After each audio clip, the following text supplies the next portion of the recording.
As part of our series, Campaign 2020 Local Matters, we're looking at how newsrooms around the country are covering the debates. This headline from the Miami Herald got our attention. The Miami Herald posted this recap of the debate this afternoon, titled, "A robust climate discussion was promised in Miami debates. There's one night left."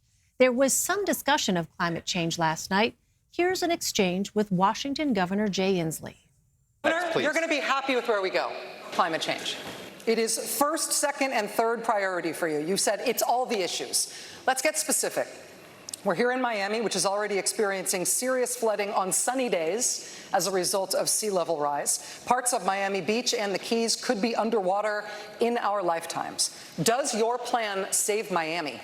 Taking away the filibuster from Mitch McConnell to start with. We have to do that. Look at. We are the first generation to feel the sting of climate change, and we are the last that can do something about it. Our towns are burning, our fields are flooding, Miami is inundated. And we have to understand this is a climate crisis, an emergency, and it is our last chance in the administration, next one, to do something about it. I spoke earlier with Jim DeFede, political correspondent at our Miami station, WFOR. If you think about it, one of the last questions asked was, what do you consider an existential threat to the United States? And most of the candidates said climate change. Well, if that is truly the existential threat to America, then you would imagine that they would have spent far more time during the debate discussing it with some real specifics. You didn't hear a lot of specifics on climate change and what they would do right away, other than Inslee talking about how he's going to do away with the filibuster rules against Mitch McConnell, as if that's the only thing, standing in the way of solving the problem. Jim, I want to play a clip from DNC Chair Tom Perez after the debate when he was asked about this issue of climate change. Let's listen.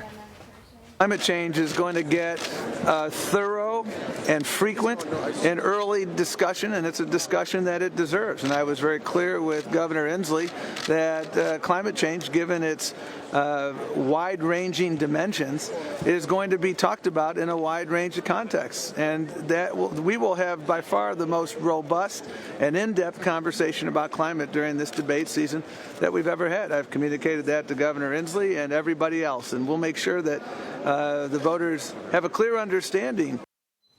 Right. So the backstory there is that Governor Inslee wants to have a debate solely on climate change, and that's not been something that Tom Perez has been open to. But do you think that response that we heard there will satisfy his critics? No. I was hearing from the debate, I was having people email me, Inslee supporters. They believe that there's a conspiracy, much like Bernie Sanders folks did back in 2016, that there's a conspiracy to keep the climate debate out of these debates because they think that it's too complicated an issue. Now, I don't think that there's necessarily a conspiracy to keep it away from the debate, but I do think that there's a lot of serious issues here that need to be discussed. But climate change, again, where is that robust discussion? We didn't have it last night. Maybe we'll have it tonight. So, Jim, there's another clip that I want to play. This one is from New York City Mayor Bill de Blasio at Miami International Airport today, where he joined a picket line of striking airport workers. Let's listen to that. The day is coming soon here in Miami-Dade, where you will win this struggle once and for all. Once and for all. You will win. Hasta la victoria siempre. So this is a direct quote from Che Guevara. This is one of the most famous Che Guevara quotes that have been out there. And so when you start quoting Che Guevara in South Florida, that's not a good thing to do. What you end up having is a situation where he would have been better off just saying hasta la vista, baby. But by invoking a quote from Che Guevara, this feeds right into the Republicans' hands that what you're doing is, Democrats are just a bunch of socialists. Also, it's insensitive to the South Florida Hispanic community. There are families here who have lost family members to Che Guevara, who Che Guevara is responsible for having killed them. So this is not a light subject to bring up. And putting it in that context, again, you've already seen down here just in the few hours since that de Blasio made that comment, you've already seen elected officials in South Florida condemn him for that. Democratic elected officials condemn him because they want to distance him as quickly as possible from the idea that Democrats are socialists. And Jim, are you surprised at all that neither Venezuela nor Cuba came up? I was actually. You know, these debates have been very light on foreign policy so far. Again, debates as if plural. We have one night of debates. You know, there was a lot of issues to get to. You know, they were dealing with health care. They were dealing a little bit with climate change. They were dealing with guns. They had a smorgasbord of things that they were talking about. Foreign policy wasn't part of it. But you would think that being in South Florida, that the policies towards Cuba and Venezuela, maybe the debate organizers, maybe NBC felt that that was too parochial an issue for the folks here in South Florida, or that it was only a South Florida issue and didn't play well across the country. You would think at some point foreign policy is going to come up, and maybe in that context it will. Right, because they did talk about Iran, but to your point, no mention of Venezuela or Cuba. Turning now, Jim, to tonight's debate. Who and what do you have your eye on from a local perspective?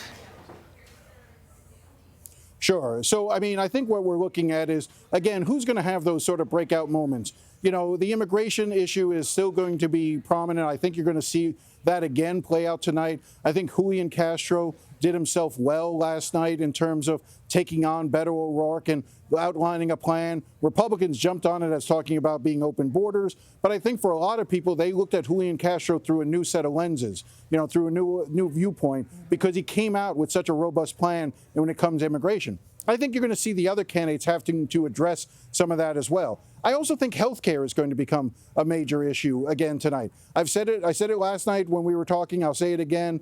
You know, two congressional districts in Florida are among the highest rate for Obamacare. I was surprised that wasn't even mentioned specifically in South Florida. But I think health care was really where the debate last night, you know, I thought had its most interesting interchanges about whether or not to do away with private insurance. Right. And I think with Bernie Sanders standing alongside Joe Biden, I think you're going to see that again played out in real time. All right, Jim DeFede for us. Jim, thank you so much.